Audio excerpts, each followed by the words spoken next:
In this video, we will discuss the main properties of the Fourier transform for continuous time signals.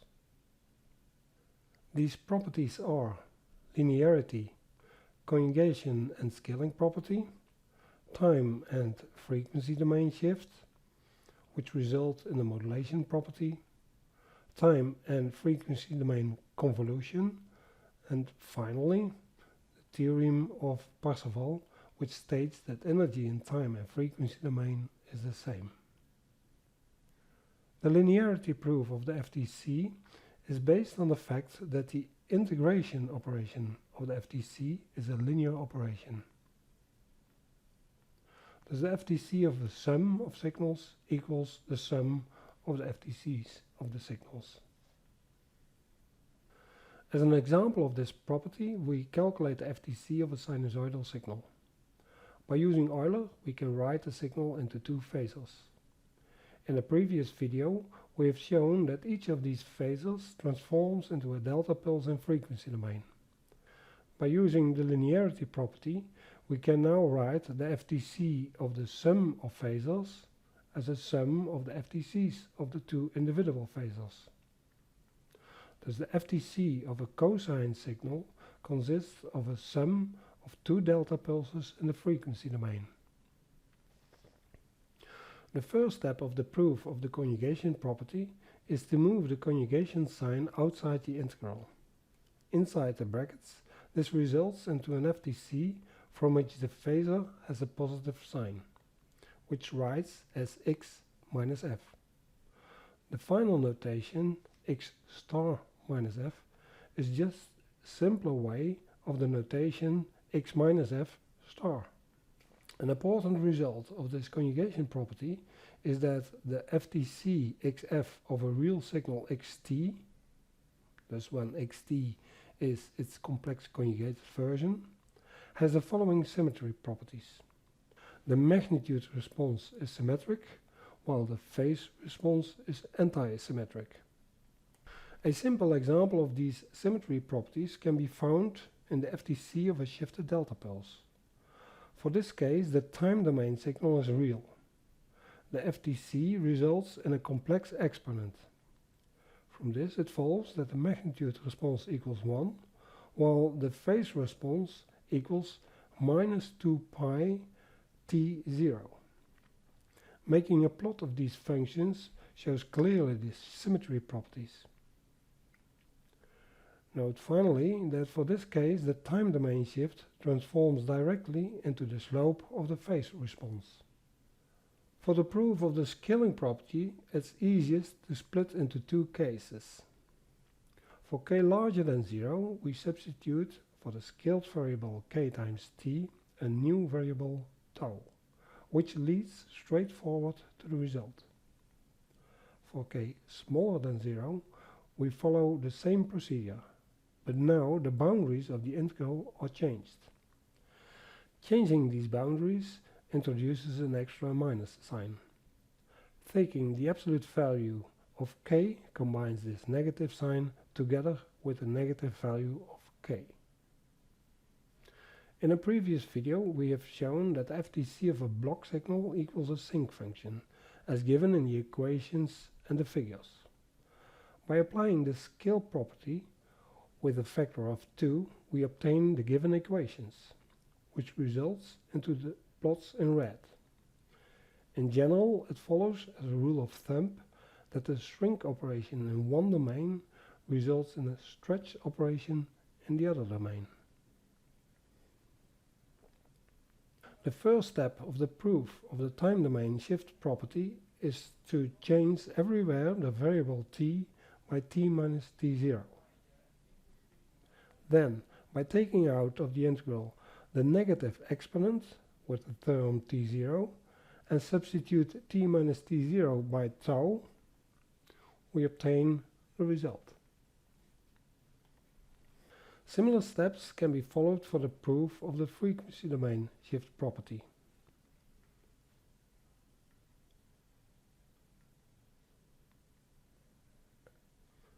A result of the shift property is the modulation property.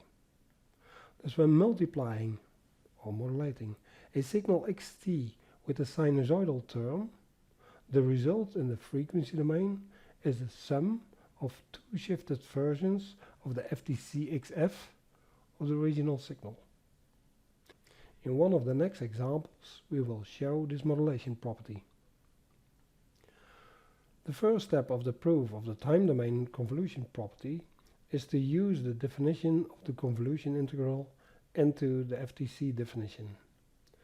Then, by interchanging the order of the integrals and introducing in the second integral everywhere the variable t minus tau, this results in an extra phasor component e to the power minus j 2 pi f tau in the first integral. Finally, by substituting t minus tau by a new variable p, we obtain the result. The first step of the proof of the frequency domain convolution is to use the definition of the inverse FTC for the signal xt. Then, by interchanging the order of the integrals and combining the two phasor components of the second integral, we obtain, in red, the shifted FTC of the signal y of t. The resulting integral is the convolution integral of xf with yf. In general, it follows that as a rule of thumb, a multiplication in one domain results in a convolution in the other domain. As an example of this convolution property, let's see how we can show the modulation property as discussed before. In this example, we choose for the signal x of t a sinc function. In a previous video, we have shown that the FTC of a sinc function in time domain results in a block signal in frequency domain. The figure shows a sketch of this result. When multiplying, or modulating, in time domain with a sinusoidal signal, this results in frequency domain by a convolution of xf with two delta pulses, which are located at the two frequency positions of the phasor components of the sinusoidal signal. The result in time domain is a sinc-shaped sinusoidal signal. In frequency domain, the result of the convolution of xf with the two delta pulses consists of a sum of two shifted versions of the spectral contribution of the input signal. This effect is shown in the animation, where we change the modulation frequency.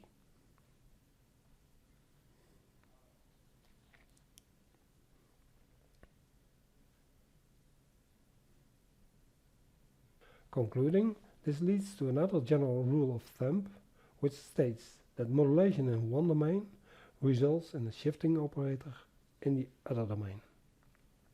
The last property in this video is the theorem of Parseval, which states that energy in time domain is the same as energy in frequency domain. This implies that the FTC cannot introduce new energy or lose energy when going from one domain to the other. In the first step of the proof, we replace the complex conjugated version of xt by the inverse FTC of the FTC of x star t. Using the FTC property of a complex conjugation, then applying the inverse FTC to this result, and interchanging the variable minus f by f, and then interchanging the order of the integrals, and using the FTC definition, it leads to the final results. In other words, we found another important rule of thumb, which states that energy in one domain is the same as energy in the other domain. As an example of the theorem of Parseval, we want to find the energy of a sinc function in time domain. When using the definition of a sinc function in the integral, the solution is not trivial. However, when using the theorem of Parseval, we can find the same result by evaluating the energy in frequency domain. From previous examples, we have seen that the FTC of a sinc function is a block signal in frequency domain, as depicted in the figure. And now, the energy can be calculated very easily. This ends this video in which we treated the main FTC properties and where we have seen the following important rule of thumbs which hold for both time and frequency domain. Shrinking in one domain results in stretching in the other domain. Multiplication in one domain results in convolution in the other domain. Modulation in one domain results in shifting in the other domain. And finally, energy in one domain is the same as energy in the other domain. Thank you for your attention.